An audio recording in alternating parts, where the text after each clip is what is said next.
Well, I'm currently here in the Point Gatineau community. It's about 15 to 20 minutes outside of Ottawa, and as you can tell from here behind me, people are trading their cars in for boats to get around this community.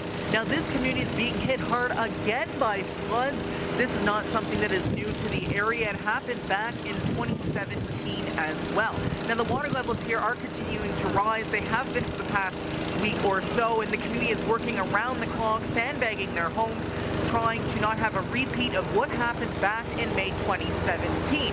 Now, the military has also been called in to help with flood efforts here in the community. They've been here and all around the Gatineau region helping. They arrived a few days ago, and they've been a big help in the sandbagging efforts.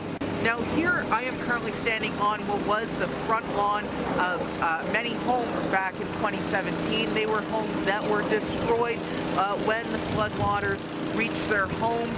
It is not that bad here yet. The area I'm currently standing on is right where the water levels are starting to rise. They expect that this area will be totally flooded within the next few hours.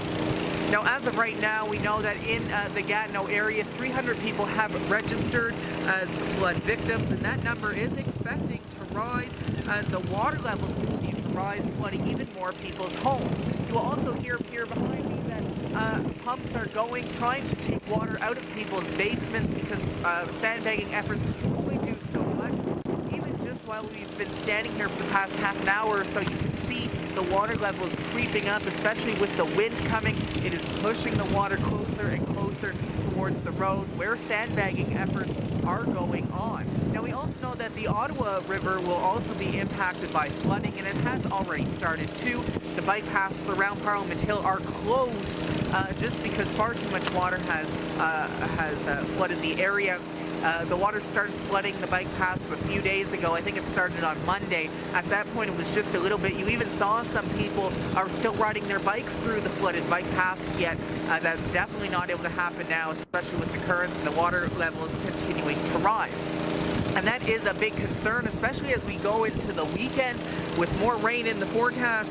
They are predicting that the water levels in the Britannia Bay areas could rise another 48 millimeters by Monday. And if that happens, there could be homes in that area that will be flooded, almost a repeat of what happened back in 2017. We also know that areas in Lanark County and Clarence-Rockland are also dealing with flooding, almost as bad as what they saw back in 2017. Back here in Gatineau, sandbagging efforts are still going on.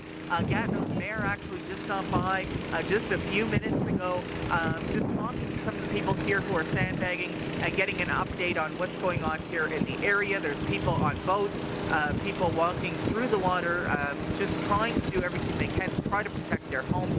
It really is unclear at this point how bad this flooding can get and how many homes will be affected. Again, at this point, not as bad as 2017, but could it reach that point?